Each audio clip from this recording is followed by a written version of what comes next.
GF 28 female asked for open relationship. I 29 male want to break up plus update. Basically what the title says. She was talking about the Will Smith interview and that she wonders how they managed that. I said there are all kinds of people in the world, it's a big world after all. No point in worrying about them. Then she said we should have an open relationship, but I said no, I have no interest in that. We argued back and forth until it suddenly dawned on me that I have the perfect solution here. So I told her we should break up and find someone more compatible. She broke down crying and said she should be allowed to list out her fantasies, and my point is that it's a lifestyle choice, one in which I have no interest. She said it's not a deal breaker for her if it meant breaking up with me. For the record, she has had a much more extensive life than me. She is someone who detaches emotions, while I need to form an emotional bond before I think I am. Our life is very good, 4-5 nights a week and plenty of non-physical contact. Anyways, she is treating the matter as closed. She says she proposed. We argued and I turned it down, so it's done, but I am not convinced. Are we doomed or can it work? Oh, and we have been dating for 1 year. Please advice as I am in two minds here. I agree that she should speak her fantasies even if it remains just that. But this is more than a fantasy, right? Help me out here, folks. Update. So I had a long heart-to-heart with her.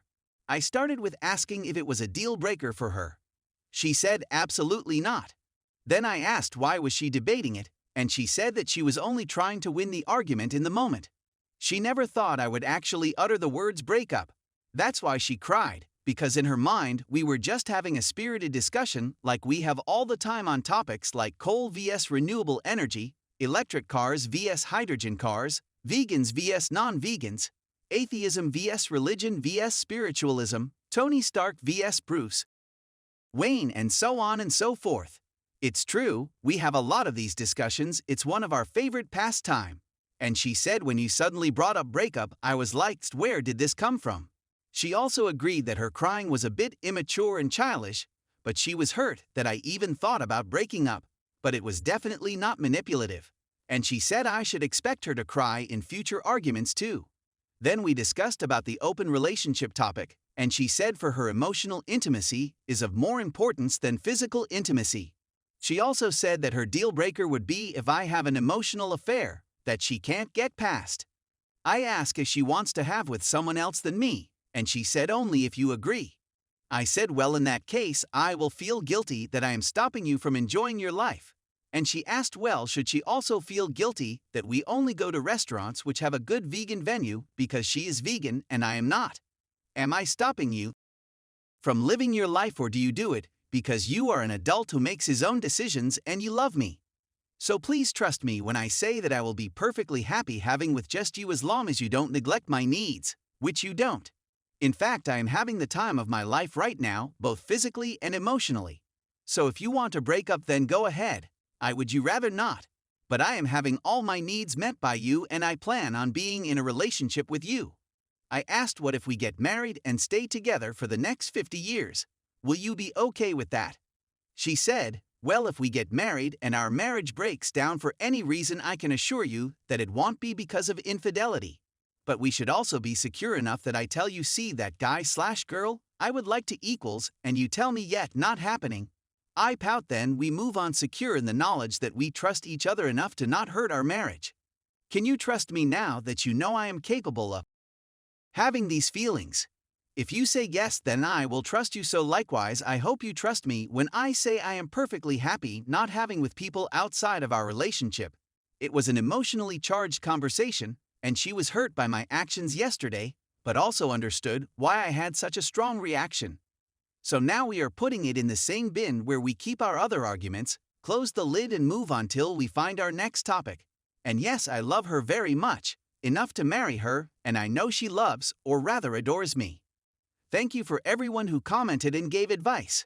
We really appreciate this. If you have any question, feel free to ask. I am going to equal something nice for her now, so I will answer you when I have time. Have a nice day, everyone. Story 2. I'm marrying my fiancé, but I still love my dead husband. Me and my dead husband started dating when we were 15. We got married when we were 25 and had our son in the same year. He died a year after that in a car accident. When he was alive, I swear we had the perfect relationship. He was the most compassionate and loving person that I ever knew. I went to therapy for years, which helped, but it didn't make the pain go away. It's been 7 years and I still miss him a lot. Years later, I met my now fiancé, 31M, and I'm 33 nowadays. I actually met him because of my son. His nephew and my son go to the same school and are best friends. He's a really nice guy. I know he loves me a lot. He treats my son like his own, and that's all I could ask for. He's never been married and he doesn't have kids. I do love him, but in a different way. I'm really grateful for everything he's done for me. I'm happy to have him in my life. Our relationship is also really good, but I feel like my past husband will always be the love of my life. I loved him in ways that I just don't think it will ever be possible to have the same feelings for someone else. But I also think I need to move on with my life. They are completely different from each other. I don't even think they would be friends if my past husband was alive, because they really have not much in common, but each of them are amazing in their own way. I was just wondering if this situation is fair to my fiancé. I'm marrying him, but I'm still in love with someone else, even though this other person is no longer alive. I just think he deserves so much better than this. Don't think this situation will ever change. I have daily reminders of my past husband. We shared 11 years of our lives together in total. We have a son. I'm still friends with some of the mutual friends we had. I still talk to his family quite often, especially because his parents absolutely love their grandson. Those things won't change.